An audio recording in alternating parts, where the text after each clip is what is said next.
नमस्कार। आज हम आप लोगों के साथ चर्चा करने जा रहे हैं परिवारवादी राजनीति की। क्या परिवारवाद की राजनीति इंडियन सब कॉन्टिनेंट के लिए एक राजनीतिक मजबूरी है या एक राजनीतिक सच्चाई है? परिवारवादी राजनीति के जो भी पोषक हैं, क्या उनके बगैर इन इंडियन सब कॉन्टिनेंट्स के देशों में बेहतर शासन प्रणाली नहीं चलाई जा सकती, बेहतर गवर्नमेंट नहीं बनाई जा सकती, बेहतर गवर्नेंस नहीं दिया जा सकता? आज मैं इसी पर आप लोगों के साथ अपनी राय साझा करने जा रहा हूँ।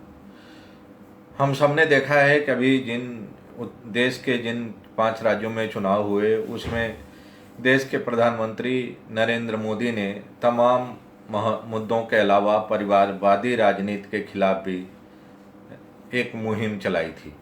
और नरेंद्र मोदी जी का लगातार ये कहना रहा है कि देश की राजनीति को अगर ठीक करना है तो परिवारवादी राजनीति करने वालों को राजनीति की मुख्य धारा से अलग करना चाहिए। जब तक ये परिवारवाद की राजनीति होती रहेगी तब तक देश में बेहतर शासन प्रणाली, बेहतर राजनीतिक व्यवस्था स्थापित नहीं की जा सकती। नरेंद्र मोदी का प्रयास, नरेंद्र मोदी की जो बातें हैं उस पर किसी भी तरह का संदेह करना मुनासिब नहीं है, क्योंकि उन्होंने अपने निजी जीवन में इन जीवन दर्शन को खुद लागू करके दिखाया है। तो इसलिए अगर नरेंद्र मोदी इस तरह की बातें करते हैं तो उसमें हम सबको उनकी बातों पर भरोसा करने के अलावा और कोई हमारे सामने विकल्प नहीं है। लेकिन अगर हम इंडियन सब कॉन्टिनेंट की बात करें, चाहे वो श्रीलंका हो, पाकिस्तान हो, बांग्लादेश हो और भारत हो, तो हमको दिखाई देता है कि परिवारवादी राजनीति पूरी तरह से इन देशों में हावी है। और हम आज एक एक करके इसकी शुरुआत करेंगे। सबसे पहले हम श्रीलंका की ही बात करेंगे कि श्रीलंका की आज जो हालत है उसके पीछे क्या कारण है।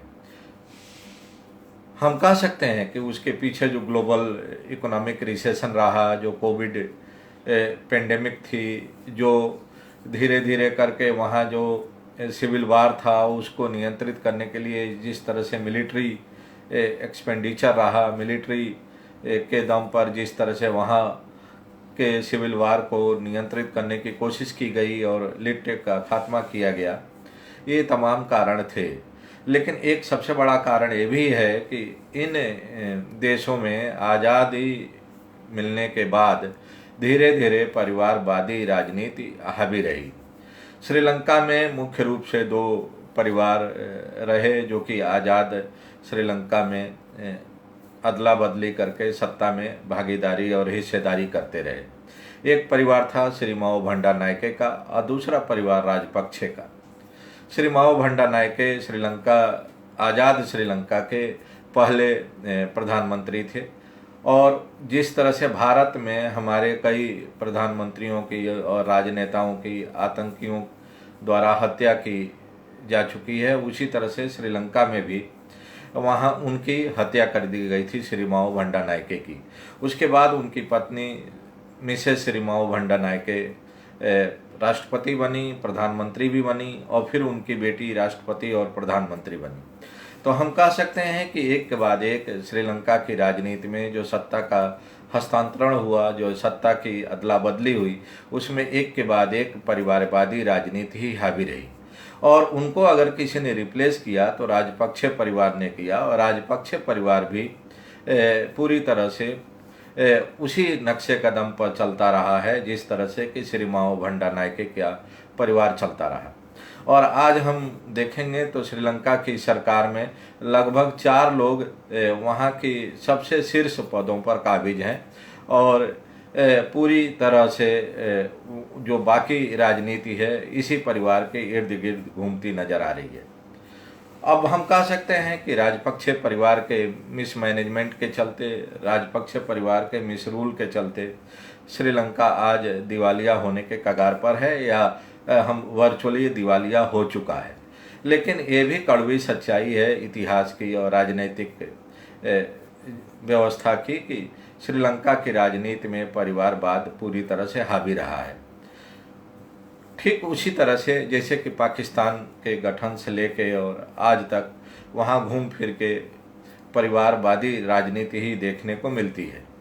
पाकिस्तान के गठन के समय से लेकर आज तक की अगर राजनीति पर हम नज़र डालें तो बीच बीच में कुछ ऐसे दौर आए जब वहाँ के मिलिट्री इस्टेब्लिशमेंट ने सत्ता पर कब्जा किया और पॉलिटिकल इस्टेब्लिशमेंट को डिथ्रोन किया, सत्ता से बेदखल किया।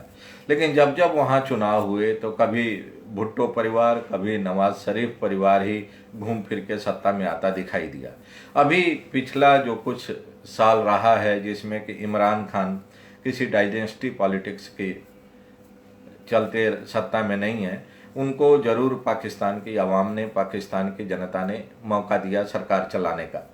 लेकिन उनका भी धीरे धीरे उनके प्रति भी पाकिस्तान की आवाम और पाकिस्तान की मिलिट्री दोनों का मोह भंग हो गया और अब लगता है कि इमरान खान की जल्दी ही विदाई होने वाली है। और कहा यह जा रहा है कि पाकिस्तान की सेना का अब इमरान खान के साथ जो हनीमून चल रहा था वो ख़त्म हो गया है और पाकिस्तानी जो मिलिट्री है, पाकिस्तान की जो आवाम है, दोनों चाहते हैं कि अब पाकिस्तान में कोई नया इस्टेब्लिशमेंट फिर से सत्ता में आए और उसको बैक डोर से सेना का समर्थन हासिल हो। तो हमने देखा कि जब इमरान खान इन परिवारवादी राजनीति के खिलाफ पाकिस्तान में आंदोलन चला रहे थे तो उस समय उनको कट्टरपंथियों का भी परोक्ष रूप से समर्थन हासिल था और मिलिट्री का भी समर्थन हासिल था। और कट्टरपंथियों और मिलिट्री के समर्थन से ही इमरान खान कामयाब हुए इन परिवारवादी नेताओं को सत्ता से बेदखल करने में। लेकिन आज क्या दिखाई दे रहा है? आज दिखाई दे रहा है कि ये परिवारवादी राजनेता, चाहे वो भुट्टो परिवार हो या नवाज शरीफ परिवार हो, सब एकजुट हैं इमरान खान को सत्ता से बेदखल करने के लिए। और इन परिवारवादियों के समर्थन में पाकिस्तान की आर्मी भी खड़ी दिखाई दे रही है। और शायद यही कारण है कि आज इमरान खान की राजनीति, इमरान खान खुद पाकिस्तान की राजनीति में हाशिए पर जाते हुए नजर आ रहे हैं। अब हम बांग्लादेश की बात करते हैं और बांग्लादेश में भी, बांग्लादेश के जब श्रीमती इंदिरा गांधी ने पाकिस्तान से बांग्लादेश को अलग कराया और बांग्लादेश को एक सॉवरन स्टेट के रूप में मान्यता दिलाई, तब से लेके आज तक अगर हम देखें तो कभी वहाँ शेख हसीना का परिवार वहाँ की राजनीति में काबिज रहा है और बीच में जब तख्ता पलट हुआ था तो उसमें जो मिलिट्री जनरल आए थे, कुछ दिन वे रहे, आर्मी के जनरल जो थे, और उसके बाद उनकी बेगम खालिदा जिया वहाँ की राष्ट्रपति रहीं और प्रधानमंत्री भी रहीं। तो इस तरह से चाहे श्रीलंका हो, पाकिस्तान हो और बांग्लादेश हो, जो हमारे तीनों पड़ोसी मुल्क हैं, इन तीनों देशों में परिवारवादी राजनीति ही हावी रही है। कहने के लिए ज़रूर कहा जाता है कि परिवारवादी राजनीति अच्छी नहीं होती है। एक अच्छे लोकतंत्र के लिए एक पार्लियामेंट्री फॉर्म ऑफ गवर्नमेंट में सबको मौका मिलना चाहिए। लेकिन ग्राउंड रियलिटी ये है कि इन तीनों मुल्कों में जब जब सत्ता परिवर्तन हुआ है तो एक परिवार के हाथ से निकल के सत्ता दूसरे परिवार के हाथ में गई है। और भारत में तो सबसे ज़्यादा परिवारवादी राजनीति देखने को मिलती है, चाहे राज्यों की सरकारें हों या देश की सरकार हो। हम लोग पढ़ा करते थे अपने इंडियन हिस्ट्री में, और जब फ्रीडम मूवमेंट के बाद देश में स्वतंत्र देश में एक सरकार बनी तो उस समय कहा जाता था, डॉक्टर लोहिया जी से लोग थे जो वे कहते थे कि नेहरू का परिवारवाद ठीक नहीं है। डॉक्टर लोहिया ने सबसे पहले परिवारवाद के खिलाफ आवाज़ उठाई, परिवारवाद के खिलाफ उन तमाम पिछड़े, दलित, वंचित लोगों को एकजुट करने की कोशिश की। लेकिन सबसे ज़्यादा दुर्भाग्य ये है कि जो लोग डॉक्टर लोहिया का नाम लेके राजनीति में आए, जिन लोगों ने डॉक्टर लोहिया का नाम लेके समाजवादी राजनीति के आंदोलन में हिस्सा लिया और धीरे धीरे सत्ता तक पहुँचे, वही लोग जब सत्ता में पहुँचे तो उन लोगों ने भी पंडित जवाहरलाल नेहरू से ज़्यादा आगे बढ़ के परिवारवाद को बढ़ावा दिया। आप एक एक करके अगर राज्यों के सरकारों पर और राज्यों की पॉलिटिकल पार्टीज पर अगर नज़र डालें तो गांधी परिवार तो महज बदनाम है परिवारवादी राजनीति के लिए। गांधी परिवार से कई कदम आगे जाके इन क्षेत्रीय पार्टियों के नेता अपने सगे संबंधियों को, अपने परिवार के लोगों को ही सत्ता सौंपते रहें, संगठन की जिम्मेदारी सौंपते रहें। चाहे वो तमिलनाडु की राजनीति हो, केरल की राजनीति हो, कर्नाटक की राजनीति हो, आंध्र प्रदेश की राजनीति हो, तेलंगाना की राजनीति हो, या आप इधर आएंगे नॉर्थ इंडिया में तो उत्तर प्रदेश, बिहार, राजस्थान, मध्य प्रदेश, ये तमाम ऐसे राज्य हैं, हिमाचल प्रदेश, जहाँ पर कि आज सीधे तौर पर परिवारवादी राजनीति देखने को मिल रही है। और चुनावी भाषणों में ये कहना आसान है कि परिवारवाद के खिलाफ राजनीति होनी चाहिए। समाज के जो सच्चे कार्यकर्ता हैं, राजनीतिक कार्यकर्ता, उनको मौका मिलना चाहिए। लेकिन जब उसको लागू करने की बात आती है, जब चुनाव में टिकट वितरण की बात आती है, जब चुनाव में कामयाबी मिलने के बाद सरकार बनाने की बात आती है, तो कमोबेश यही दिखाई देता है कि परिवारवाद पूरी तरह से हावी रहता है इन सभी राजनीतिक दलों पर और इनके फैसलों पर। तो क्या हम ये मान लें कि इंडियन सब कॉन्टिनेंट की जो राजनीतिक व्यवस्था है उसमें परिवारवादी राजनीति एक उसका अटूट अभिन्न हिस्सा है? बगैर परिवारवाद की राजनीति के इन इंडियन सब कॉन्टिनेंट के मुल्कों में राजनीति नहीं की जा सकती, सरकारें नहीं बनाई जा सकती। कांग्रेस पार्टी के बारे में लोग कहते हैं कि वहाँ परिवारवाद ऊपर से नहीं है, वहाँ कांग्रेस के कार्यकर्ता चाहते हैं कि गांधी परिवार के हाथ में संगठन की कमान रहे, सरकार के कमान उनके हिसाब से चले, क्योंकि उनको लगता है कि गांधी परिवार के नाम पर ही देश में वोट मिलता है और गांधी परिवार के नाम पर जो कामयाबी मिलती है या मिलती रही है कांग्रेस पार्टी को, उसका जो मलाई है वो सभी कांग्रेसी नेता खाते रहे हैं, उसका लाभ उठाते रहे हैं। और इसीलिए जब चाहे पंडित नेहरू से लेके इंदिरा गांधी तक, जब जब गांधी परिवार, नेहरू परिवार के नाम पर वोट मिला, तब तक कांग्रेस के नेताओं की गांधी परिवार के प्रति अटूट रिश्ता रहा, अगाध उनके प्रति सम्मान रहा, आस्था रही। लेकिन अब लग रहा है कि गांधी परिवार भारतीय राजनीति में वोट दिलाऊ नहीं है। गांधी परिवार के साथ रह के अब सत्ता हासिल नहीं की जा सकती। इसलिए चाहे G23 के बहाने या अलग अलग और फोरम बना के कांग्रेसियों का एक बहुत बड़ा तबका गांधी परिवार के खिलाफ भी अब आवाज़ बुलंद करने लगा है।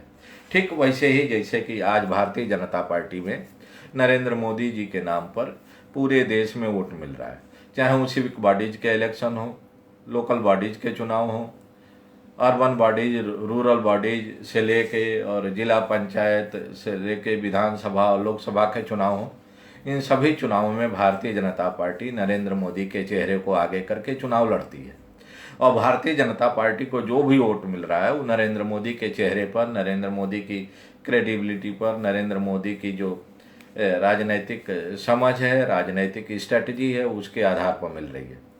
अब भारतीय जनता पार्टी में जो डिसिप्लिन, जो रैंक एंड फाइल में एक कमांड दिखाई देता है, उसका कारण यही है कि नरेंद्र मोदी के नाम पर ही भारतीय जनता पार्टी आज रेलिवेंट है। नरेंद्र मोदी के वजह से ही भारतीय जनता पार्टी रेलिवेंट है। और जब तक नरेंद्र मोदी रेलिवेंट रहेंगे इंडियन पॉलिटिक्स में और जब तक नरेंद्र मोदी के नाम पर देश की जनता वोट देती रहेगी, तब तक भारतीय जनता पार्टी में नरेंद्र मोदी की ही कमांड चलेगी, नरेंद्र मोदी का ही सिक्का चलेगा।